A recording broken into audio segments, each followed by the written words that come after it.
Assalamualaikum warahmatullahi wabarakatuh. Alhamdulillah, anak-anakku, kita lanjutkan pembelajaran tematik kita pada hari ini, hari Rabu ya. Sebelumnya, mari terlebih dahulu kita awali dengan sama-sama membaca basmalah.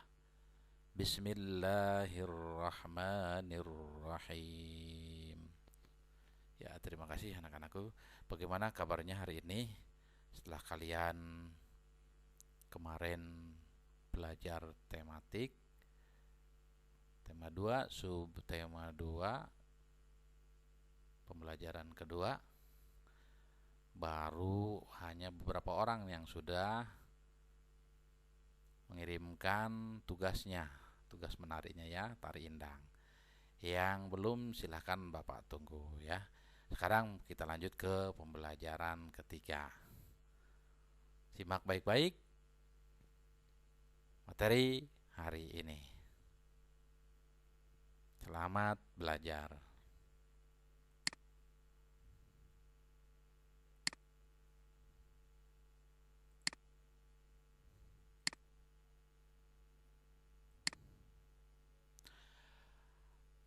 Di pembelajaran 3 ini fokus kepada IPA dan bahasa Indonesia.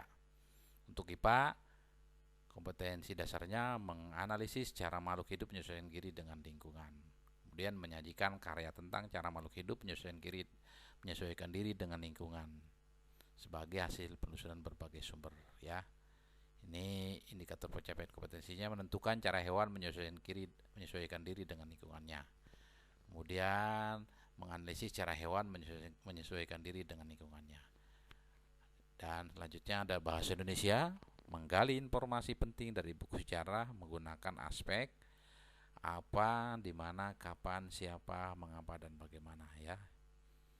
Kemudian memaparkan informasi penting dari buku sejarah secara lisan, tulis, dan visual dengan menggunakan aspek apa, di mana, kapan, siapa, mengapa, dan bagaimana, serta memperhatikan penggunaan kosakata baku dan kalimat efektif. Indikator pencapaian kompetensinya yaitu mengidentifikasi ciri-ciri kalimat efektif pada teks tentang semangat persatuan di masa persiapan kemerdekaan Indonesia. Inilah indikator pada pembelajaran 3.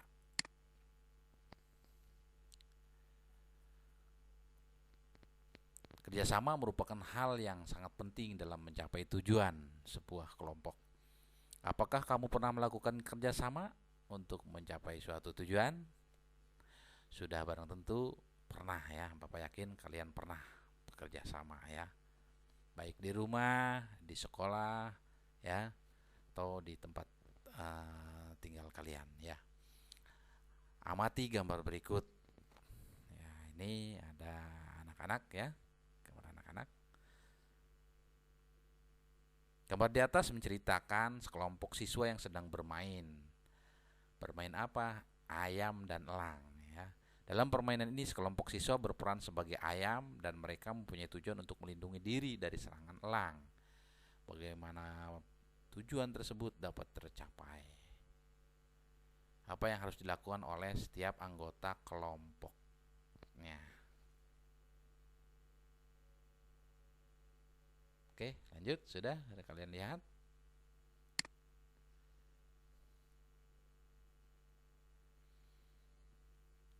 Ya, tadi diperlukan kerjasama ya, diperlukan kerjasama dalam bermain elang dan ayam agar tidak tertangkap oleh elang ya yang jadi ayam itu ya.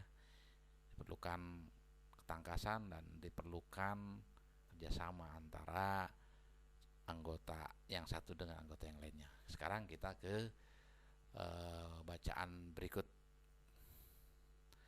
Pertempuran Ambarawa pada tanggal 20 Oktober 1945, tentara sekutu di bawah pimpinan Brigadir Bethel mendarat di Semarang dengan maksud mengurus tawanan perang. Kedatangan sekutu ini diboncengi oleh Netherlands Indisch Civil Administration (NICA) ya, NICA. Namun ketika pasukan sekutu dan Nica telah sampai di Ambarawa dan Magelang untuk membebaskan para tawanan tentara Belanda, para tawanan tersebut justru dipersenjatai sehingga menimbulkan kemarahan pihak Indonesia. Pada tanggal 26 Oktober 1945 di Kota Magelang terjadi pertempuran antara pasukan Tentara Keamanan Rakyat (TKR) dengan pasukan gabungan Inggris dan Cina dan Nica ya. Nika. Insiden tersebut terhenti setelah Soekarno dan Brigadir Bethel melakukan perundingan dan memperoleh kata sepakat. Namun ternyata pihak sekutu mengingkari janji pada tanggal 12 Desember 1945.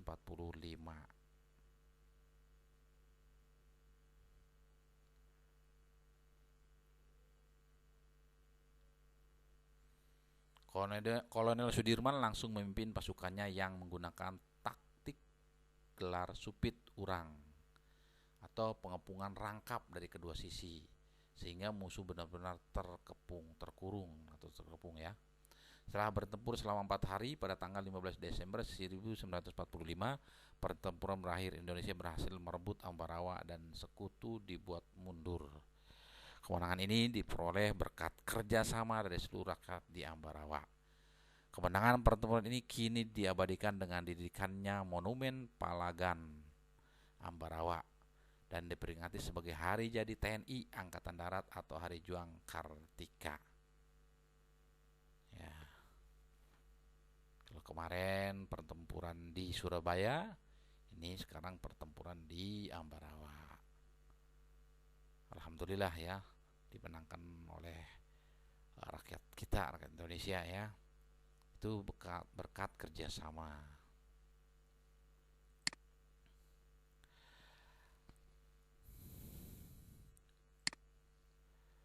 Sebelum berdiskusi dan menulis ingat kembali tentang ciri-ciri kalimat efektif ya.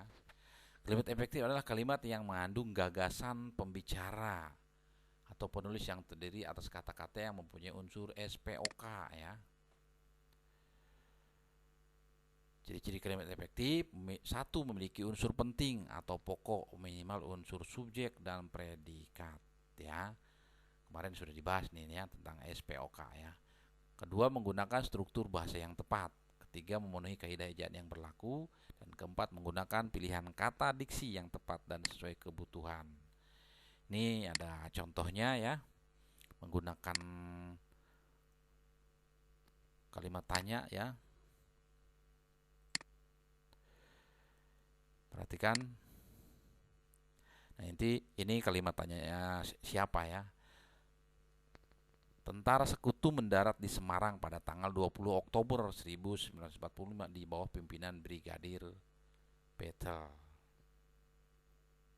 Ya, kalimat efektifnya yang diwarnain ini ya, kata tanya siapa itu berarti ini ya, Brigadir Bethel ya.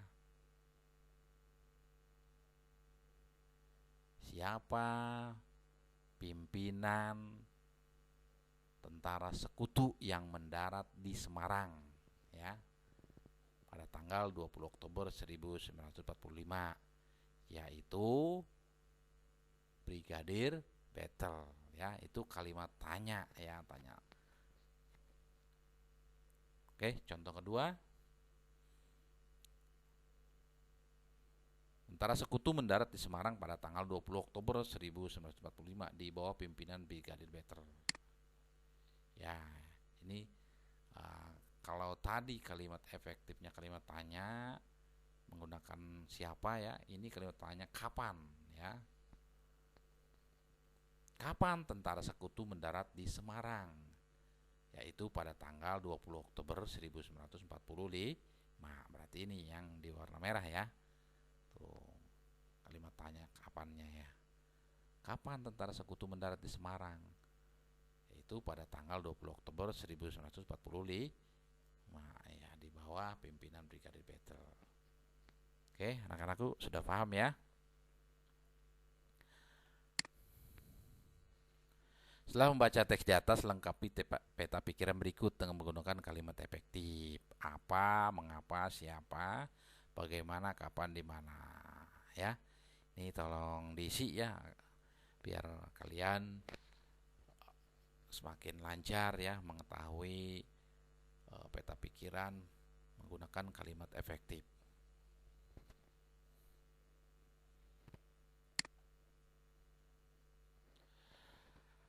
Tahukah kamu bahwa untuk memenangkan pertempuran di Ambarawa diperlukan kerjasama, persatuan, dan taktik agar bisa menang? Saya setuju, ternyata prinsip kerjasama, persatuan, dan taktik juga diperlukan. Hewan dalam menyesuaikan diri dengan lingkungannya. Bagaimana hewan menyesuaikan diri dengan lingkungannya? Ayo kita pelajari. Ya, kita sekarang setelah bahasa Indonesia kita ke IPA ya. Tahukah kamu bahwa beberapa hewan juga menggunakan prinsip kerjasama, persatuan, dan taktik agar dapat menyesuaikan diri dengan lingkungannya? Haina ya adalah contohnya. Salah satu cara yang dilakukan hewan ini agar tetap bertahan hidup adalah dengan bersatu dan bergerombol. Kita ke haina ya. Nah, ini hewannya ya. Ayo kita baca berita dari surat kabar berikut dalam hati. Haina adalah hewan paling pintar di dunia. Apabila ada anggapan bahwa simpanse, anjing, atau lumba-lumba adalah hewan terpintar saat ini, mungkin pernyataan tersebut betul.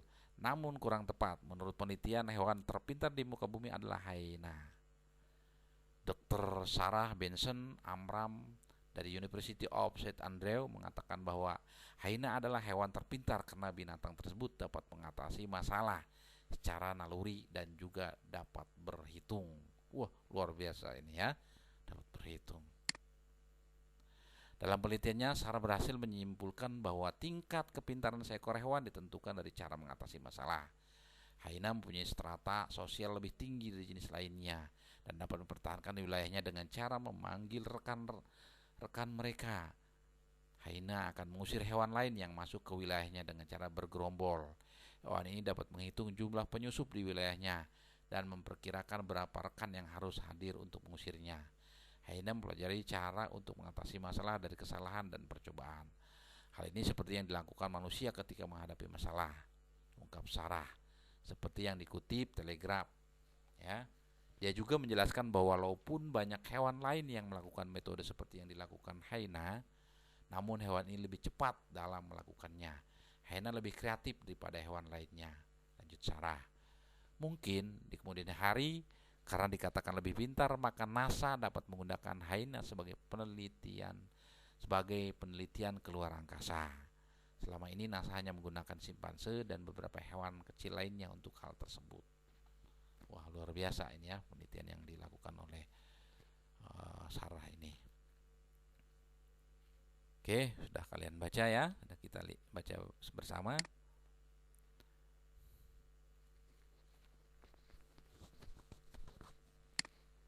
Sekarang perhatikan gambar dan baca teksnya ya. Di sini ada hewan ya.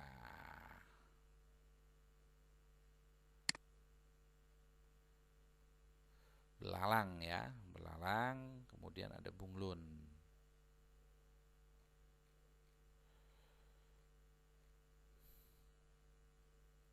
Oke. Kamu plase belalang dulu ya. Hewan ini menyesuaikan diri dengan kondisi tempat yang sesuai dengan tubuhnya, misalnya belalang daun dan belalang sembah. Belalang sering hingga pada daun untuk menyesuaikan warna dan bentuk tubuhnya. Ya. Rata-rata kalau daun itu hijau ya, warnanya belalang ini biasanya warnanya hijau. Itu menggunakan kamuflase ya. Kamuflase ini agar tidak terlihat ya. Kemudian yang kedua mimikri. Mimikri itu dimiliki oleh bunglon ya. Bunglon menyesuaikan diri dengan mengubah warna kulitnya sesuai dengan tempatnya berada. Ya, kalau di pohon yang warnanya coklat dia akan berubah coklat-coklatan ya. Kalau di tempat yang hijau dia akan berubah berwarna hijau. Misalnya ketika bunglon berada di batang kayu, warna kulitnya berubah dari hijau menjadi kecoklatan dan kehitaman atau sebaliknya ya. Perubahan warna ini membuat bunglon mampu beradaptasi dengan lingkungannya ya. Kemudian autotomi, melepas bagian tubuh. Ya, apa yang di situ ada gambarnya, yaitu cicak. Cicak ini uh, hewan dengan kemampuan autotomi, melepaskan bagian tubuhnya ya, untuk mengelabui musuhnya ya, tujuannya. Untuk melindungi dirinya, cicak dan kadal melepaskan ekornya. Cara ini disebut autotomi. Ekor yang telah putus akan tumbuh lagi seperti semula ya. Kemudian menggulungkan diri. Apa nih yang bisa menggulungkan diri, hewan apa nih? Yaitu terenggiling. Terenggiling ya. Terenggiling merupakan penyesuaian diri dengan menggulungkan tubuhnya ya, membentuk spiral. Cara ini dilakukan untuk melindungi diri dari serangan musuh. Contoh hewan lain yang menggulungkan diri adalah lepan. Nah, sekarang ayo cari tahu bagaimana hewan berikut menyesuaikan diri. Di sini ada cumi-cumi, ada siput, ada walang sangit. Ya, diisi ya. Cumi-cumi ini apa? Menyesuaikan dirinya apa ya? Melindungi dirinya apa ya? Siput juga. Kemudian walang sangit. Ya, kalian pasti bisa ya. Kalau sudah, nanti diisi sama kalian ini ya.